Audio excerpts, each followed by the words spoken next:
Download aplikasi Tarbiyah Sunnah di handphone Anda. Tersedia di Google Play dan App Store. Bismillahirrahmanirrahim.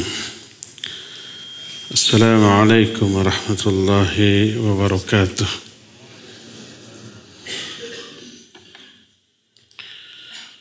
Alhamdulillah. Wassalatu wassalamu ala Rasulillah wa ala alihi wa ashabihi wa mawalah wa man tabi'ahum bi ihsanin ila yaumil qiyamah wa ba'd. Hadirin yang Allah muliakan, juga para pendengar Radio Tarbiyah Sunnah Bandung, alhamdulillah kita kembali berjumpa sekalipun sedikit agak telat, cuma 43 menit.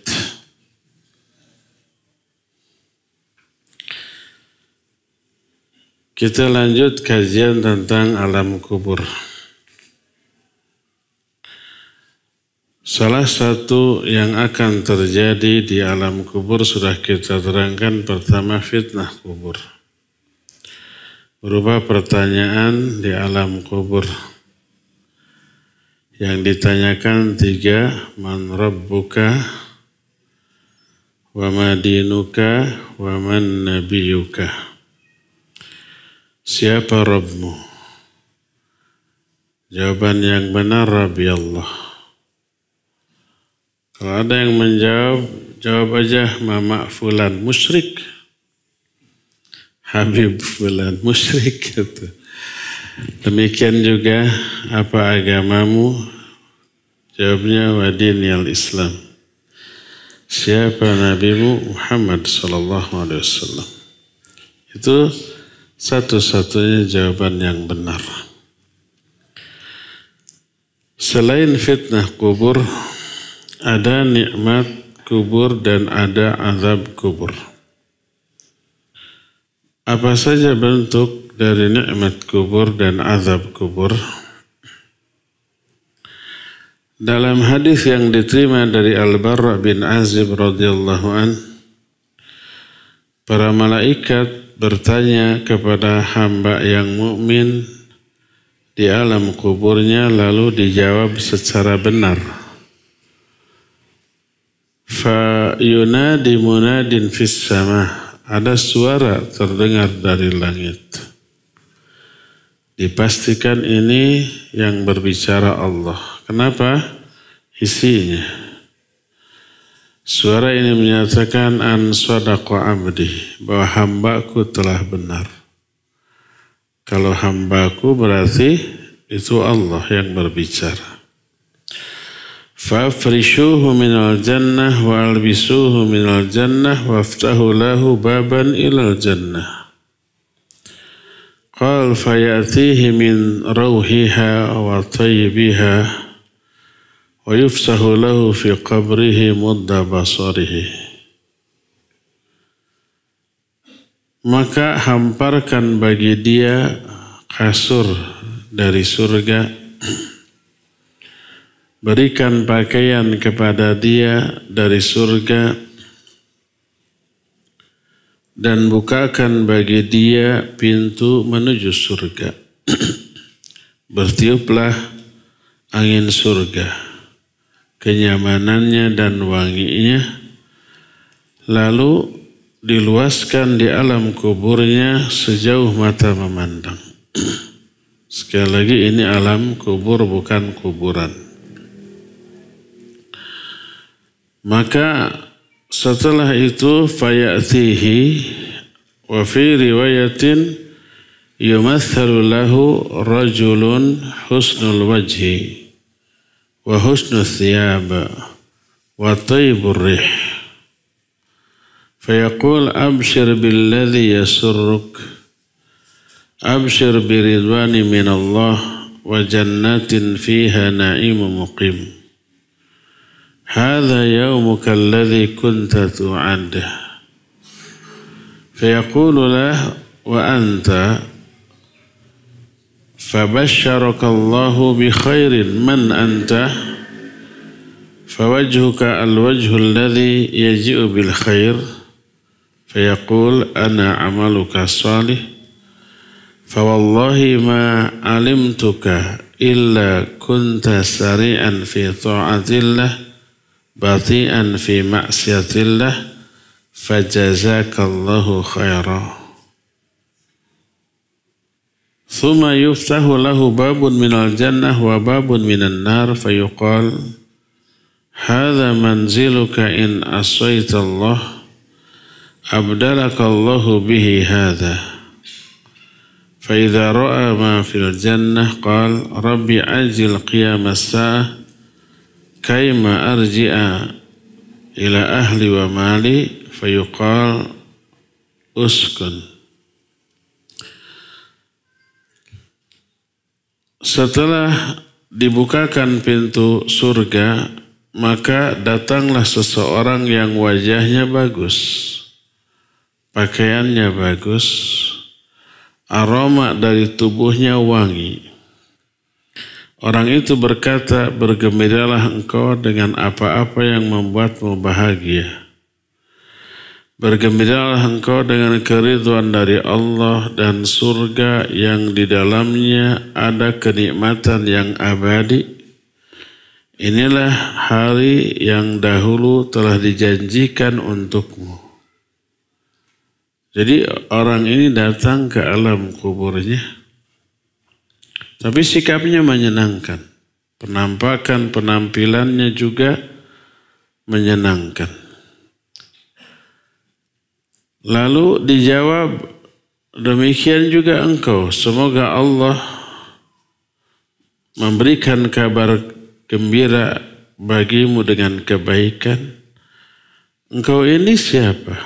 Wajahmu adalah wajah yang datang dengan membawa kebaikan. Itu jawaban orang mukmin di alam kuburnya. Orang ini menjawab, aku adalah amal solehmu.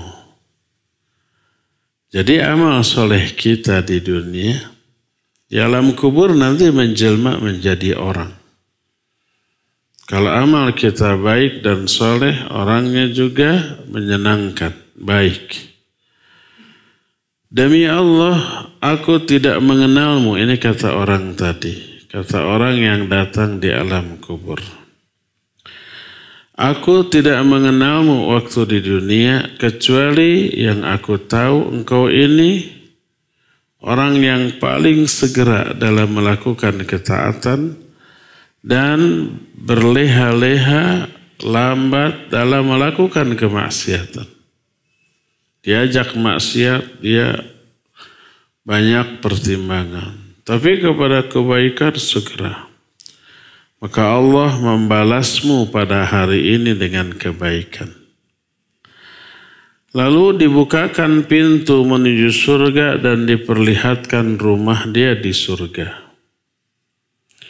Dibukakan juga pintu ke neraka dan diperlihatkan sebuah rumah di neraka. Lalu dikatakan kepada orang mukmin ini, tuh itu rumahmu di neraka. Kalau dulu ketika di dunia kamu maksiat, itu tuh bagianmu. Tapi karena kamu orang mukmin, Allah mengganti rumah itu dengan rumah ini nih di surga. Jadi setiap kita sudah disiapkan satu rumah di surga, satu rumah di neraka. Kalau dia orang mukmin, dia akan memperoleh rumah di surga. Kalau dia rumah dia di neraka, diwariskan kepada ahli neraka. Orang durhaka di dunia juga sama. Di akhiratnya, di neraka ada rumah, di surga ada rumah untuk dia. Kalau dia masuk neraka, rumahnya yang di surga diwariskan ke ahli surga. Itu yang dimaksud dengan ayat ulaika humul warithun alladzina yarithunal firdaus hum fiha khalidun. Maka setelah melihat rumah dia di surga, dia cepat berdoa kepada Allah, kabita, greget, ingin segera. Lalu dia berdoa, Rabbi anjil qiyamas sa'ah. Ya Allah, segerakan hari kiamat agar aku bisa kembali ke keluargaku dan hartaku. Sebab di surga rumah yang super mewah, hartanya yang melimpah, emas, perak, perhiasan, berlian, dan ada keluarganya berupa istrinya di surga, bidadari surga. Dia berdoa, ya Allah, segerakan kiamat agar aku segera bisa kembali menemui keluargaku dan hartaku. Maka dikatakan kepada orang itu, uskun, tetaplah kamu tinggal di sini. Inilah beberapa jenis dari nikmat kubur. Pertama, dikasih hamparan karpet yang super mewah dari surga. Di dunia nggak ada bandingannya. Dikasih pakaian dari surga, indahnya, mewahnya, kualitasnya, dan diberi wewangian dari surga, dan pintu surga dibuka, lalu bertiup angin surga. Jadi nggak kebayang nyamannya, enaknya, aroma wanginya, wangi surga kayak apa. Tidak ada bandingannya dengan di dunia. Lalu di alam kuburnya diluaskan seluas sejauh mata memandang. Satungtung dele. Jadi tidak sumpek lagi, tidak sempit lagi. Lalu ada orang yang menemani dengan sikap yang santun, yang menyenangkan, penampilan yang juga membuat kita betah, dan itu termasuk salah satu di antara nikmat kubur. Beberapa jenis nikmat kubur dijelaskan, tapi tidak seluruh nikmat kubur terjelaskan di dalam hadis ini. Biasanya ada yang penasaran. Karena kalau di surga dikasih pasangan bidadari surga ya. Bagaimana dengan di alam kubur? Kan sepi kalau nggak dapat pasangannya. Dari alam dunia oge nu jomblo mah atuh pikarunyaeun, betul apa benar? Ya betul ya benar gitu ya. Apakah di alam kubur dapat nggak pasangan? Kalau nas yang sharih tidak ada, tapi isyarat ada, sehingga sebagian ulama menyatakan ya. Itu diambil dari doa. Orang yang menyolatkan jenazah, salah satu isi doanya, wa abdilhu daran khairan min darih, wa ahlan khairan min akhrih, wa zauzan khairan min zauji. Gantilah rumahnya dengan rumah yang lebih baik.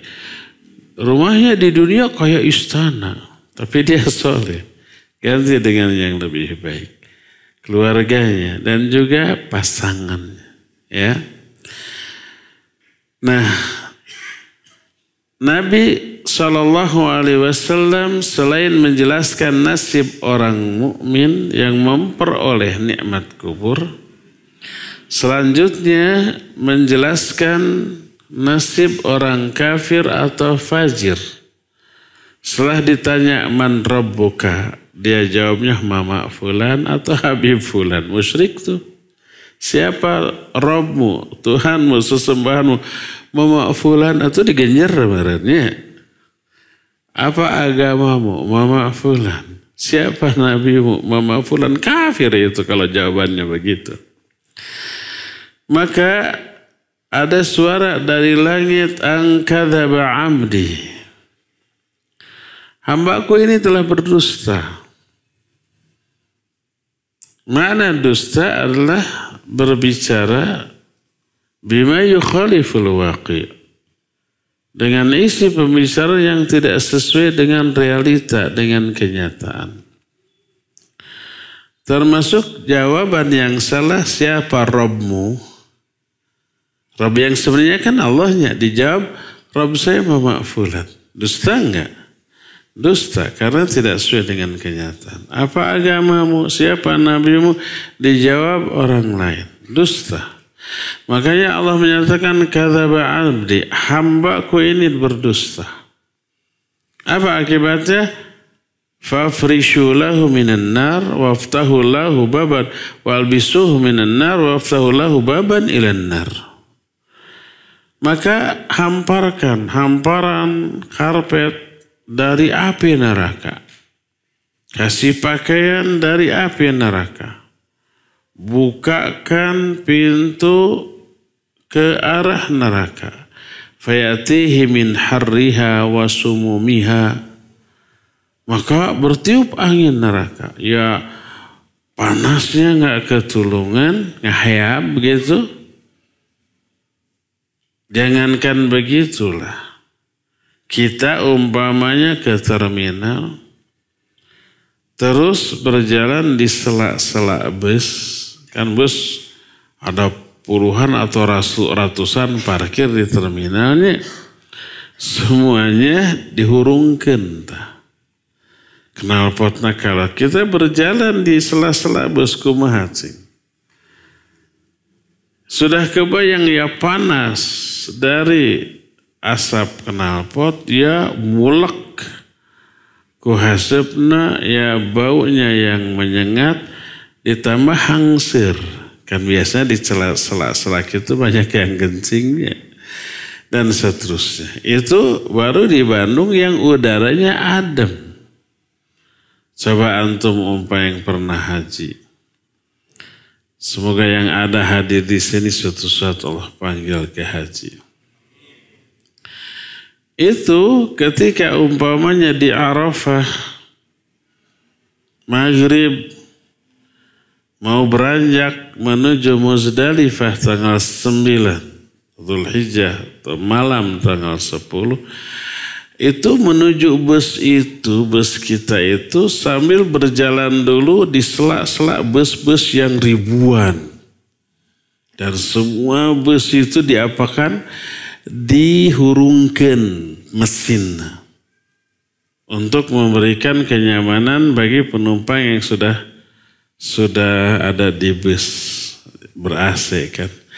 Sebelum sampai ke bus kita entah di ujung mana, entah berapa puluh atau ratus bus yang kita lalui di sela-sela itu. Aduh ya panasnya, panas oleh udara, ditambah panasku asap knalpot, ya bau knalpot, macam-macam. Itu nggak kebayang. Nah ini di alam kubur dibukakan pintu menuju neraka, bertiuplah angin dari neraka, ya panasnya, ya baunya yang sangat menyengat. Terus wa yudayyaqu alaihi fi qabrihi hatta takhtalifa fihi adla'uh.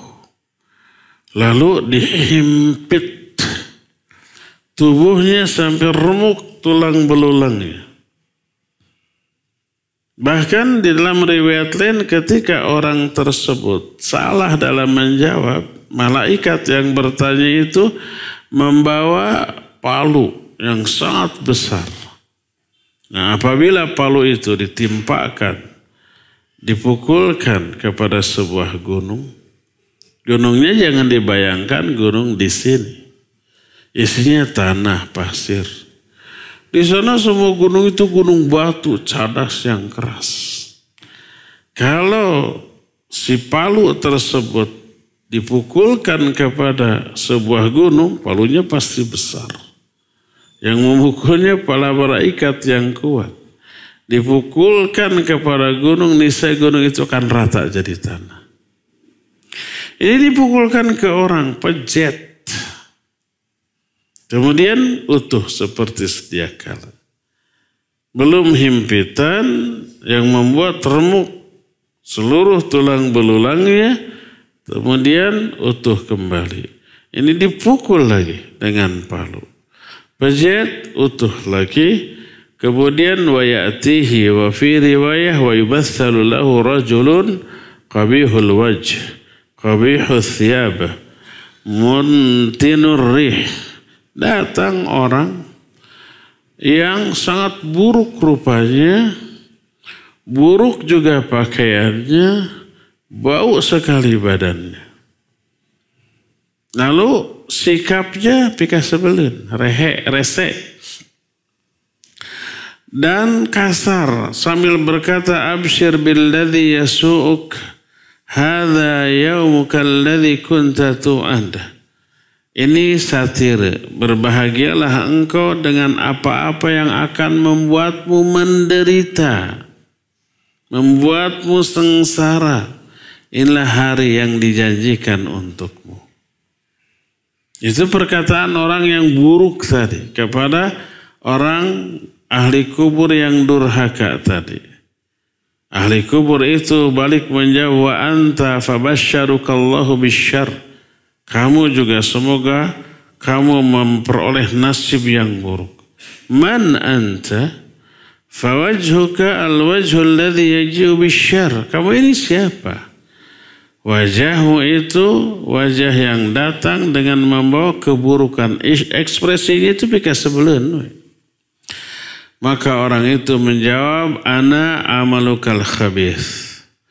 Fawallahi ma alimtuka illa kunta bathi'an an ta'atillah sari'an ila ma'siyatillah fajazakallahu syarra.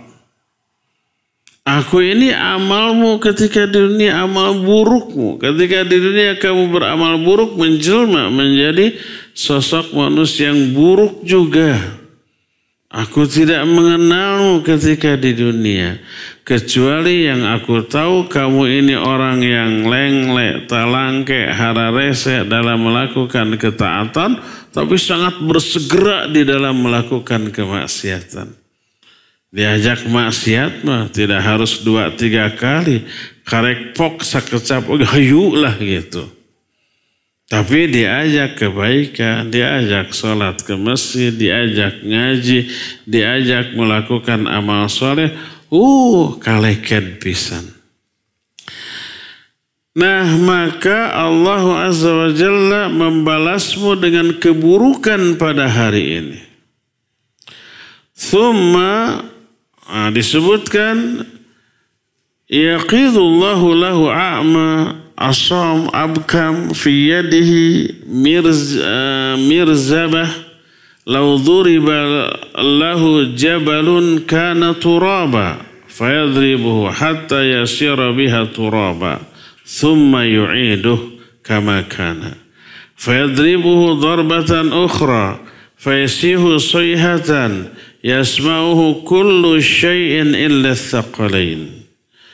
Lalu dilepaskan seorang yang buta, tuli dan bisu.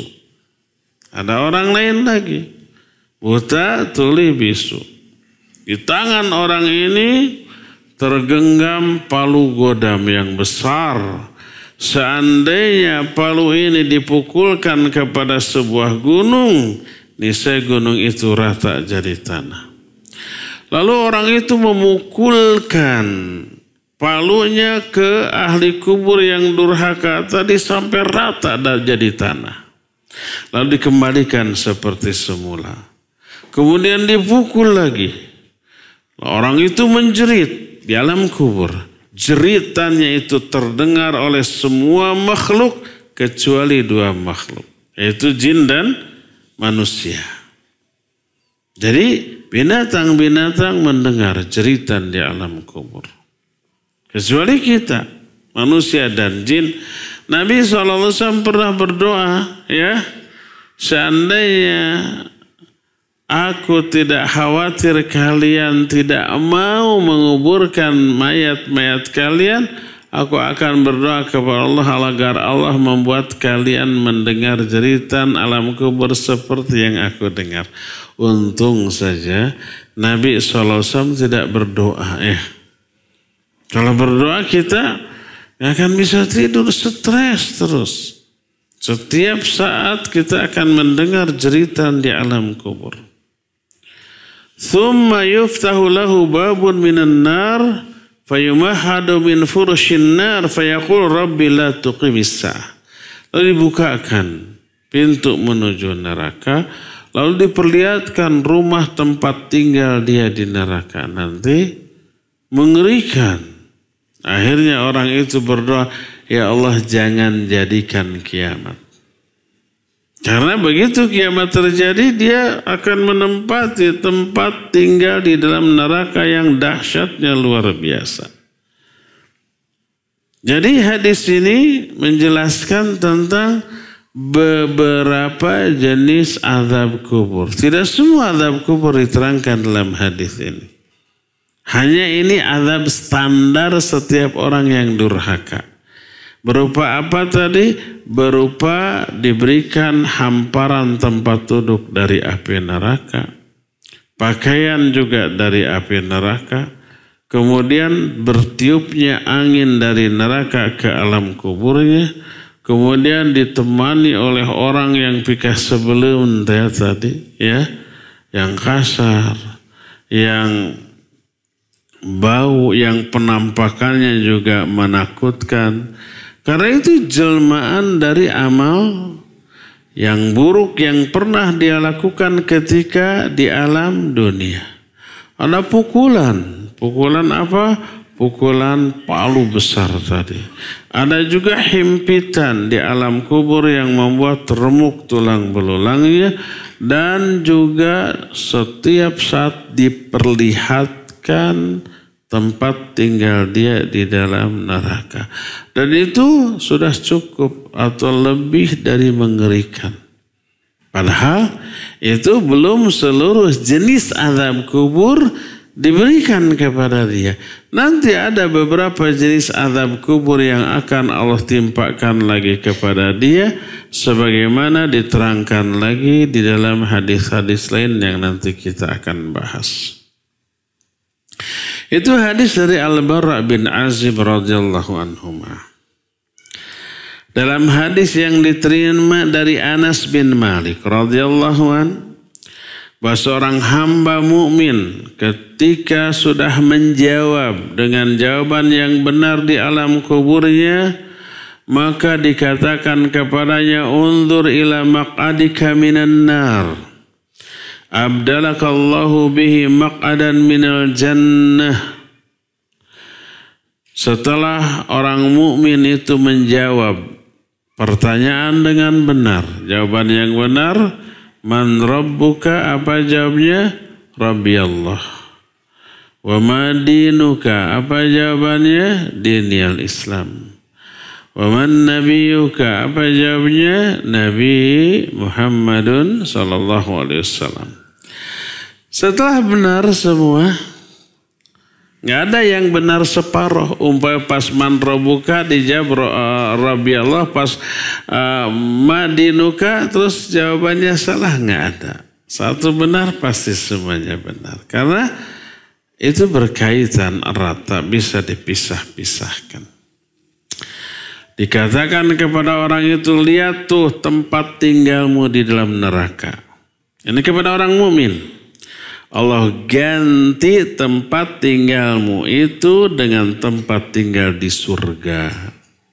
Kata Nabi SAW, fayarahu majami'an. Maka orang mukmin ini melihat kedua-duanya. Tempat tinggalnya di surga dia lihat. Tempat tinggalnya di neraka, seandainya dulu dia maksiat juga dilihat.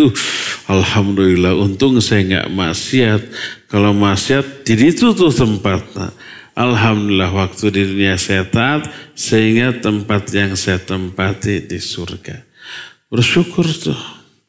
Ya, 2 kali syukurnya. Syukur selamat dari rumah di neraka, syukur karena memperoleh surga yang luar biasa. Nanti antum kalau umpamanya haji, sekali lagi semoga semua yang hadir di sini dihajikan oleh Allah. Haji nanti bulan Juli Agustus. Kalau kemarin kan masih bulan Juni. Juni aja udah panasnya di atas 40 derajat Celcius. Juli Agustus lebih panas lagi sekarang. Puncaknya itu Agustus, ya. Itu tenda untuk yang reguler jauh gitu. Kadang-kadang AC-nya nggak jalan. Ngelekemnya luar biasa tuh. Ya. Berbeda dengan yang haji plus, haji khusus. Ya dekat cuma 10 menit ke tempat jumroh gitu. AC adem gitu. Gerah nggak perlu ada kipas angin yang portable begini. Atau hihid. Tahu hihid? Nggak perlu. Adem sudah. Kadang-kadang katirisan. Keluar ngelekep begitu ya. Karena udara di luar sangat panas. Nah itu bisa dibedakan kebayang zaman Nabi SAW. Nggak ada AC. Kalau toh dikipas-kipas juga hawa yang nebak ke badan kita itu tetap panas. Jangankan kipas-kipas kita sedang duduk itu terus bertiup angin. Kita sampai nahan nafas. Nggak kuat menghisap angin yang sangat panas. Kemudian bertiupnya itu ngahayab karena wajah dan badan kita. Ya, itu kalau puncak-puncaknya musim panas. Nah, coba antum tanya kepada orang-orang yang berhaji. Ketika tanggal 8 sampai tanggal 13. Itu puncak-puncak ujian bagi jamaah haji. Mereka tinggal di tenda. Berdesak-desakan, tidak nyaman. Malah tahun ini, tahun yang kemarin baru berlalu, setiap travel walaupun haji khusus atau haji plus, jatah tendanya itu dikurangi 20%. Jadi kalau satu tenda jumlah jamaahnya itu 100 orang, tenda itu hanya cukup untuk 80 orang.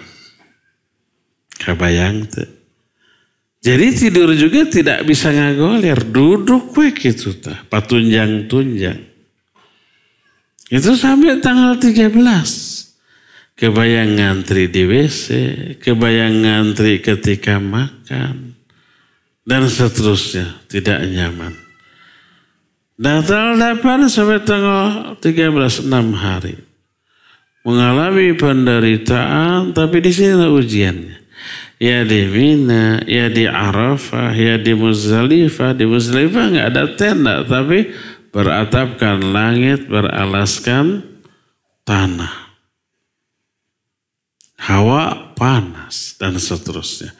Setelah beres tanggal 13, dengan penderitaan seperti itu, para jamaah pergi meninggalkan Mina, masuk ke hotel transitnya masing-masing.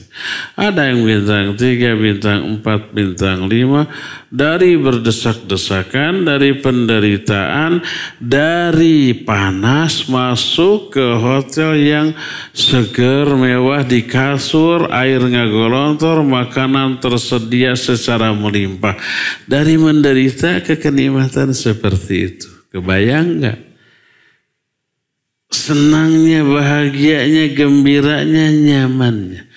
Kebayang kehidupan di dunia yang begini banyak masalah bagi seorang mukmin setelah meninggal, wafat, sampai ke akhirat, sampai masuk surga. Wah, luar biasa. Itu yang terasakan. Saya dengar jamaah itu seperti itu, mereka merenung. Masya Allah ya, ini baru di dunia. Waktu di Mina kita menderita, panas, berdesak-desakan, tidak nyaman, segala macam antri. Sekarang masuk hotel transit yang nyaman. Aduh, bahagianya, nyamannya, senangnya luar biasa. Kebayang orang nanti setelah dihisab dengan hisab yang sulit di alam mahsyar, di alam akhirat, lalu masuk surga. Kebayang senangnya, nyamannya, bahagianya kayak apa. Nah, demikian juga orang mukmin di alam kubur. Setelah bisa menjawab secara benar, diperlihatkan, nih rumahmu di neraka, andai dulu kamu maksiat di dunia. Allah ganti rumahmu di neraka dengan rumah yang di surga tersebut. Fadzukira lana annahu yufsahu lahu fi qabrih. Kata Qatadah, telah sampai berita kepada kami dari nas hadis, dari riwayat-riwayat yang sahih, bahwa diluaskan di alam kuburnya seluas mata memandang. Dan ini menunjukkan beberapa jenis dari yang namanya nikmat kubur. Dari sinilah maka nikmat kubur standar bagi para mukmin yang masuk ke alam kubur tadi ini standar. Ada tambahan nanti ya. Yaitu pertama diberikan hamparan dari surga, pakaian dari surga, wewangian dari surga, kemudian dibukakan pintu menuju surga dan bertiup angin surga, lalu diberi kawan yang menyenangkan dan seterusnya, dan diluaskan di alam kuburnya seluas mata memandang. Adapun bentuk-bentuk azab kubur yang standar adalah diberikan hamparan dari neraka, karpet dari api, pakaian juga dari neraka. Lalu dibukakan pintu menuju neraka, bertiuplah angin neraka. Itu saja sudah kebayang menderitanya. Belum ada orang yang nyebelin. Belum ada orang yang membawa palu besar memukuli dia. Belum lagi dihimpit di alam kuburnya sehingga remuk tulang belulangnya, dan seterusnya dan seterusnya. Itu sekali lagi hanya azab kubur yang standar. Nanti ada tambahan? Ada tambahan yang disesuaikan dengan jenis dosa yang dia lakukan selama hidup di alam dunia. Timbul pertanyaan, apakah orang-orang muslim mungkin kena azab di alam kuburnya? Berkata Imam Al-Qurtubi rahimahullahu ta'ala. Kata Imam Al-Qurtubi, beliau jelaskan dalam kitab At-Tadhkirah. Qala Abu Muhammad Abdul Haq, i'lam anna azab al-qabr laysa mukhtasan bil kafirin wala mawqufan 'alal munafiqin bal yusharikuhum fihi ta'ifatu minal mu'minin wa kullun 'ala halihi min 'amalihi wa mastaujabahu min khati'atihi wa zaralihi. Ketahuilah bahwa azab kubur tidak dikhususkan untuk orang-orang kafir, juga tidak khusus untuk orang-orang munafik. Tapi ada juga sekelompok orang-orang mukmin kena azab kubur. Semuanya tergantung amal yang dia lakukan di dunia, dosa dan penyimpangan yang dia amalkan ketika di dunia. Lalu dijelaskan wal adillatu ala annal mu'mina qad yu'adzabu fi qabrihi bisababin dhunubihi katsiratun jiddan. Dalil-dalil yang menunjukkan bahwa ada orang mukmin yang diazab di alam kubur karena dosa-dosanya itu sangat banyak sekali. Di antaranya kita sekarang jelaskan beberapa penyebab orang diazab di alam kuburnya. Pertama disebutkan nih, sebuah kitab namanya Lawami'ul Anwar Al-Bahiyah. Ini juga tentang alam kubur, tentang neraka, tentang kematian. Sama seperti kitab At-Tadhkirah Sunan Imam Al-Qurtubi. Al-asbabul lati yu'adzabu biha ashabul qubur al-qismain mujmalun wa mufassal. Wa ammal mujmal fa innahum yu'adzabuna ala jahlihim billah wa idha'atihim li amrihi wa irtikabihim ma'asihi. Sebab-sebab yang menyebabkan penghuni kubur diazab di alam kuburnya ada dua jenis. Pertama ada yang mujmal, kedua ada yang mufassal. Mujmal itu global. Sebab-sebab umum orang diazab di alam kubur. Ada juga yang mufassal. Mufassal itu yang dirinci. Adapun yang mujmal, penyebab yang umum, yang global adalah mereka diazab di alam kubur karena kebodohan mereka tentang Allah, tentang agamanya. Menyebabkan mereka itu menyia-nyiakan, mengabaikan perintah Allah dan melanggar larangan Allah.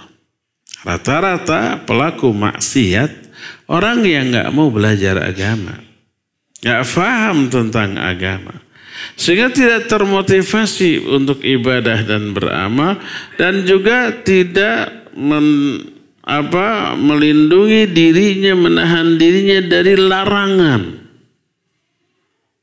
Jadi karena kebodohan tentang Allah dan tentang agamanya. Jadi penyebab umum dari diazabnya orang ke dalam neraka karena kebodohan tentang agama. Kedua, wa amal fassal fa inna nususa dzakarat minhul katsir. Adapun yang mufassal, yang rinci, maka nas-nas ayat atau hadis yang sahih tentu saja itu menjelaskan amat sangat banyak sebagaimana diterangkan dalam hadis-hadis yang berikut ini. Pertama sekaligus kedua plus yang ketiga adalah tidak tidak bebersih setelah kencing dan ngadu domba. Bukan ngadu domba, ngadu orang. Orang diadu-adu. Artinya dua orang yang tadinya bersahabat dibuat menjadi saling benci, saling memusuhi. Ya.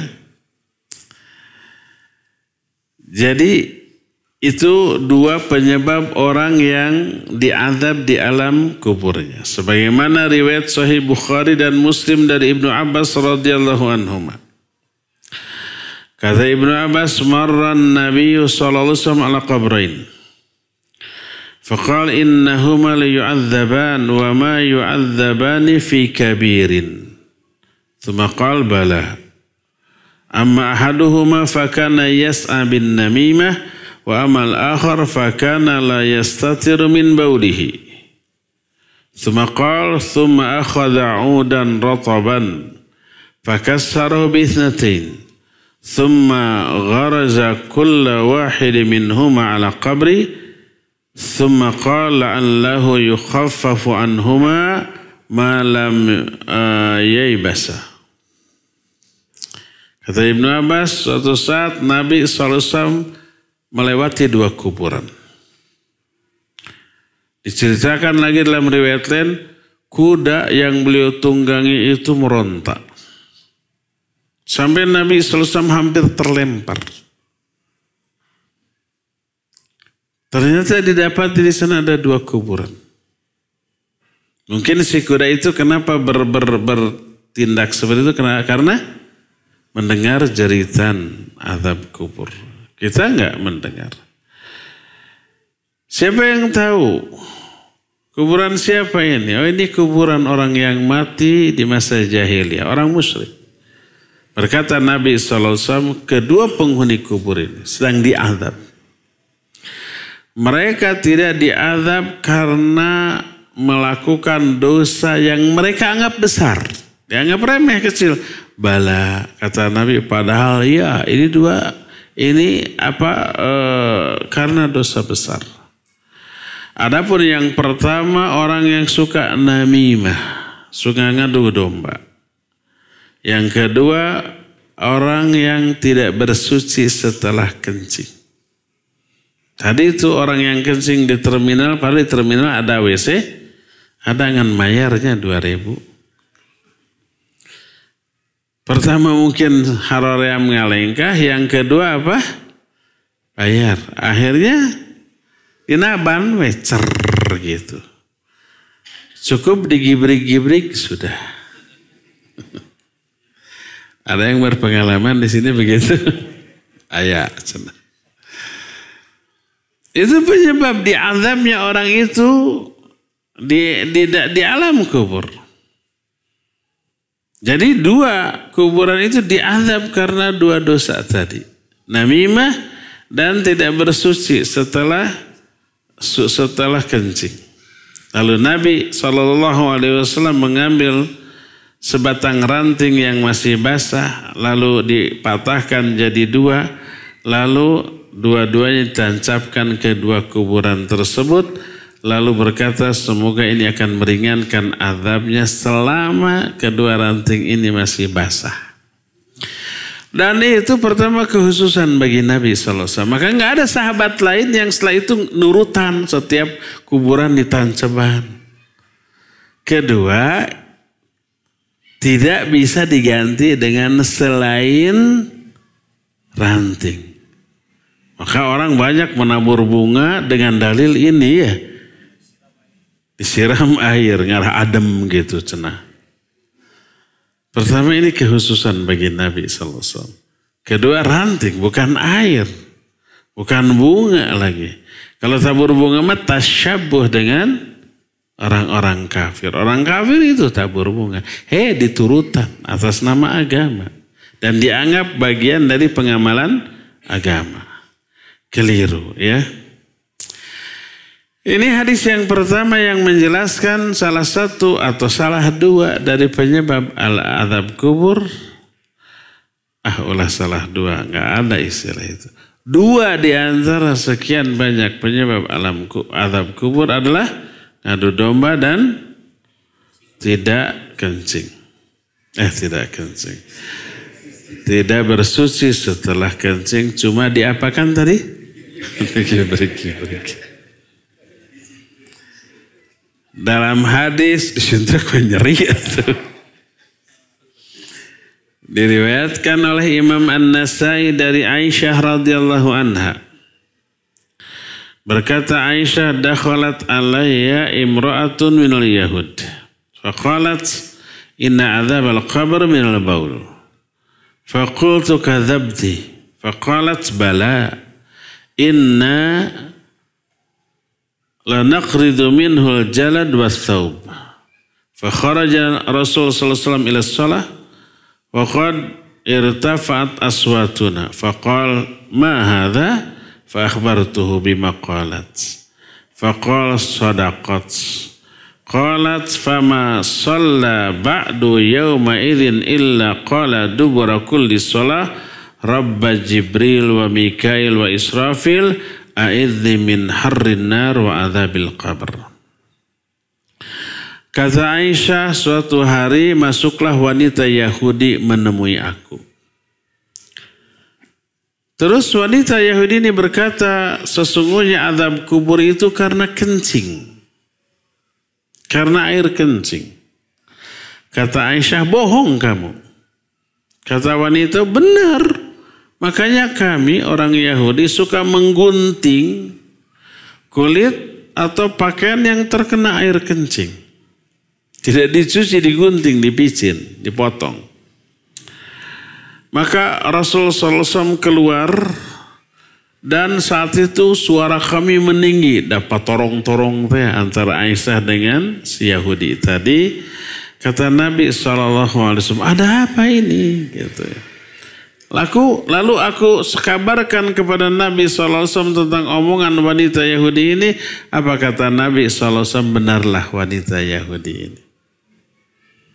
Kata Aisyah, tidaklah Nabi SAW sholat setelah hari itu kecuali di akhir sholatnya beliau berdoa, Rabba Jibril wa Mikail wa Israfil a'idzni min harrin nar wa adzabil qabr. Ya Allah, Rabb Jibril, Mikail dan Israfil, lindungi aku dari panasnya api neraka dan dari azab kubur. Dan hadis ini menunjukkan salah satu penyebab orang diazab kubur karena kencing. Mungkin setelah kencing dia tidak ombeh, atau mungkin air kencing itu terciprat ke badannya atau ke pakaiannya dan tidak dibersihkan, tidak dicuci, ya. Maka wajib langsung cuci. Dalam hadis lain yang diterima dari Abdurrahman ibnu Hasanah bahwa Rasul sallallahu alaihi wasallam bersabda, alam ta'lamu ma laqiya sahibai bani Israel kanu idza asabahumul baul qata'u ma asabahul baul minhum fanahahum an dzalik fa'udziba fi qabrih. Tidakkah kalian ketahui apa yang dilakukan atau yang teralami oleh kalangan Bani Israel? Kalau dulu mereka, Bani Israel itu Yahudi. Mereka itu kalau terkena air kencing ke pakaiannya, mereka suka memotong pakaian yang terkena air kencing. Suatu saat itu dilarang oleh kawannya, mungkin oleh tokoh agama. Jangan, biarkan saja. Akhirnya mereka diazab di alam kuburnya. Dalam hadis lain yang diterima dari Anas radhiyallahu an berkata Rasul SAW, tanazzahu minal baul fa inna amata azabil qabr minhu. Bersucilah kalian, bersihlah kalian dari air kencing, karena kebanyakan azab kubur itu karena itu. Baik ombeh setelah kencing ataupun kalau air kencing itu terkena pakaian ataupun terkena badan, maka harus segera untuk kita bersihkan. Jangan ditunda, nanti aja pas mau sholat. Baik terlupa, gitu kan? Dalam hadis yang diterima dari Ibnu Abbas radhiyallahu an berkata Rasul SAW, amatu adzabil qabr minal baul fatanazzahu min. Umumnya azab kubur karena kencing. Karena air kencing, maka bersucilah kalian dari air kencing tersebut. Hadis-hadis yang semakna dengan ini sangat banyak. Dan ini menjelaskan dua di antara penyebab orang diazab kubur. Satu apa tadi? Tidak bersuci, tidak membersihkan diri dari air kencing. Yang kedua apa? Namimah. Ketiga, nah ini nih, hati-hati ikhwah.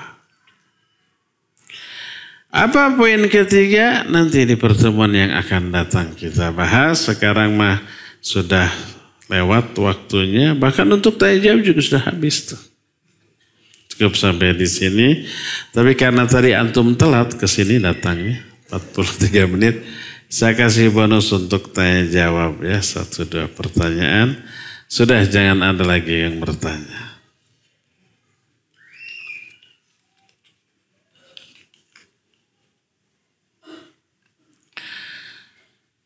Assalamualaikum warahmatullahi wabarakatuh. Waalaikumsalam warahmatullahi wabarakatuh. Pak Ustadz, kalau menggabungkan sholat zuhur dan asar di rumah boleh?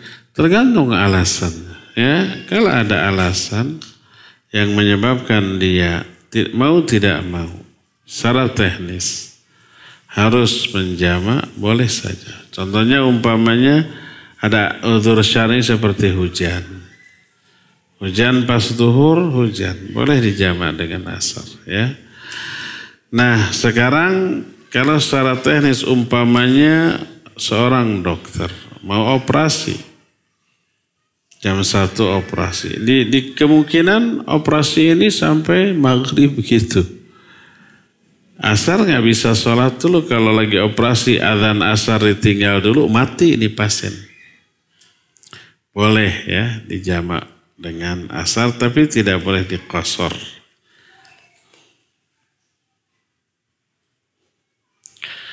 Apakah sampai doa anak untuk orang tua yang sudah meninggal, sedangkan anak tersebut merasa masih pendosa yang ulung. Ulung teh naon? Ahli kan ulung teh, ahli dosa. Oh. Sampailah, Jangankan anak ke orang tua. Yang nggak ada hubungan, nggak kenal, tapi kemudian mendoakan. Seperti kita masuk ke kuburan. Kita berdoa, ya Allah ampuni semua penghuni kubur di sini. Sampai nggak? Sampai. Kalau doa kita dikabul, semua yang ada di kuburan yang kita datangi diampuni dosanya. Ayatnya banyak, hadisnya banyak. Ayat diantaranya surah Al-Hasyr. Allah menyatakan, وَالَّذِينَ جَاءُوا مِنْ بَعْدِهِمْ يَقُولُونَ رَبَّنَا اغْفِرْ لَنَا وَلِإِخْوَانِنَا الَّذِينَ سَبَقُونَا بِالْإِيمَانِ. Orang-orang yang datang setelah sahabat, yaitu generasi tabi'in. Mereka berdoa, ya Allah ampuni dosa kami dan dosa orang-orang yang telah lebih dahulu dari kami. Mendoakan sahabat-sahabat yang sudah mati. Nggak ada keterkaitan kekeluargaan, nggak ada. Ya, boleh, boleh. Nabi SAW mendoakan, Allahumma gfir li ahlil baqil gharqad. Ya Allah ampuni dosa-dosa penghuni Baqi al-Gharqad. Baqi itu pemakaman, sampai sekarang masih jadi pemakaman. Di Madinah di samping Masjid Nabawi. Ya, dulu banyak pohon-pohon Gharqad, maka disebut Baqil Gharqad. Sekarang sejak zaman Nabi sudah dibersihkan, nggak ada lagi pohon Gharqad. Pohonnya siapa? Yahudi. Tapi tetap disebut sebagai Baqil Gharqad. Padahal Nabi SAW tidak mengenal semua yang dikuburkan di sana. Didoakan. Ketika khutbah Jumat, Nabi SAW menyatakan, Allahumma gfir lil mu'minina wal mu'minat wal muslimina wal muslimat al ahyaihum wal amwat. Ya Allah ampuni muslimin, mu'minin, mu'minat, muslimin, muslimat, baik yang masih hidup ataupun yang sudah mati. Nggak dikenal. Sampailah ya. Makanya aneh kalau ketika salah seorang orang tua kita sekaligus guru kita Ustaz Yazid kemarin meninggal, itu berseliweran tuh di media sosial. Wah, kata mereka terutama yang nyinyir nih, disebutkan kita mau mendoakan, tapi kata mereka kan doanya nggak sampai. Ini orang nggak ngaji, bodoh lagi. Lalu salah sangka kepada kita, disangkanya doa orang yang hidup kepada yang mati tidak sampai-sampai. Kenapa mereka bisa menyimpulkan begitu? Karena bodoh ya. Bodoh tidak mau mendengar penjelasan kita. Yang dibahas oleh kita adalah menghadiahkan pahala. Sampai apa tidak? Tak eta. Tapi kalau doa mah ya sampai. Tapi kalau orang baca Fatihah, baca surat, lalu pahala bacaan itu dihadiahkan, ini yang dipermasalahkan oleh para ulama. Ini yang dibahas. Itu pun oleh kalangan para ahlus sunnah. Termasuk ustadz-ustadz kita menyatakan, ya bisa sampai. Imam Ahmad, imam yang lain, Imam Malik menyatakan sampai. Imam Syafi'i yang menyatakan tidak sampai. Bahkan ini dibahas dalam kitab akidah. Namanya Aqidah At-Tahawiyah, Sunan Imam At-Tahawi. Ada satu bab yang diberi judul Ihda'us Thawab. Bab menghadiahkan pahala. Dan Imam Ibnu Abil Izzi merinci, ya, menghadiahkan pahala dari ibadah yang kita lakukan kepada yang mati, ya bisa sampai. Itu kan dijelaskan. Termasuk Ustaz Yazid pernah menjelaskan itu pernah. Tapi orang yang bodoh tidak ngaji kemudian sotoy tadi menyatakan kita mau mendoakan, tapi kata mereka nggak sampai, makanya enggak deh kan gitunya. Sambil ketawa nyinyir. Ketawa yang menunjukkan kebodohannya. Jadi doa orang yang hidup kepada yang mati pasti sampai. Quran jelas, hadis banyak gitu ya. Dan kita melakukannya. Kita setiap khutbah Jumat, di akhir khutbahnya selalu berdoa, Allahumma gfir lil mu'minina wal mu'minat wal muslimina wal muslimat al ahya'i min wal amwat. Ketika ada orang mati, kita doa. Ya, kita sholat. Isi sholatnya doa. Setelah takbir ketiga, Allahumma gfir lahu warhamhu wa'afi wa'afu anhu. Gitu kan? mendoakan yang sudah mati. Kenal nggak orang yang sudah mati ini? Kadang-kadang tidak kenal. Kita masuk masjid, sholat duhur, beres sholat duhur, imamnya mengumumkan ada yang wafat, tolong diikut sholatnya. Kita ikut menyolatkan. Kenal nggak orang ini? Enggak kenal. Tapi kita doakan. Jadi sampai ya, insya Allah. Walaupun orang itu orang yang tukang maksiat, tukang dosa, nggak masalah. Orang ahli maksiat berdoa jangan pesimis, saya mau banyak ting dosa, percuma ngadoa ge. Akhirnya cara berdoa, jangan. Ingat, jangankan pendosa, orang musyrik ketika mereka kepepet, terancam nyawanya, berdoa tulus kepada Allah, minta diselamatkan, Allah kabul dan Allah selamatkan. Ayat itu. Wa idza ghasyahum maudun kadzulali da'awallaha mukhlisina lahuddin falamma najahum ilal barri faminhum muqtasid. Ya, ketika orang itu pergi ke lautan, diombang-ambingkan oleh gelombang, terancam nyawanya, mereka secara ikhlas berdoa kepada Allah agar diselamatkan. Ketika doanya dikabul, diselamatkan sampai ke daratan, durhaka lagi mereka. Dalam ayat lain, idahum yusyrikun, musyrik lagi mereka. Orang musyrik tuh. Apalagi sesama muslim walaupun banyak dosa, berdoalah kepada Allah ya yang sering. Bagaimana nasib orang tua yang sudah meninggal dengan tanda-tanda husnul khatimah seperti keluar keringat di dahi. Namun anak-anaknya menguburkan dengan membangun pusara di semen. Apakah orang tua itu disiksa di alam kuburnya karena kesalahan anak-anaknya? Tergantung. Kalau orang tuanya mengajari anak-anaknya untuk seperti itu, bahkan mewasiatkan kalau bapak mati ya, bangun kuburan bapak. Ya, bila perlu pakai villa. Pakai lampu ya. Ah ya, kalau wasiat gitu dosa. Ya, terkena adab, terkena. Tapi kalau orang tuanya tidak mengajarkan begitu, malah wanti-wanti ya, kalau bapak mati urus sesuai dengan sunnah. Hubungi Ustadz Anu biar nguburkan saya gitu ya. Ternyata anak-anaknya bandel, kumaha urang we. Akhirnya ditembak, maka yang dosa anak-anaknya. Apa hukum wanita ikut mengiringi jenazah sampai ke pemakaman? Makruh hukumnya ya. Dan oleh Nabi SAW dilarang. Tapi tidak ditekankan. Adapun ziarah kubur bagi wanita boleh. Jadi ketika orang itu sudah mati, sudah dikuburkan, besoknya wanita ziarah kubur boleh, nggak masalah. Aisyah radhiyallahu anha nanya, ya Rasulullah kalau saya ziarah kubur apa yang harus saya lakukan? Ya doa apa yang harus saya baca?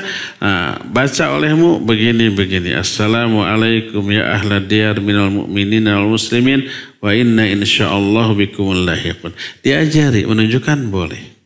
Aisyah radhiyallahu anha suatu saat berjumpa dengan seorang sahabat, ditanya dari mana?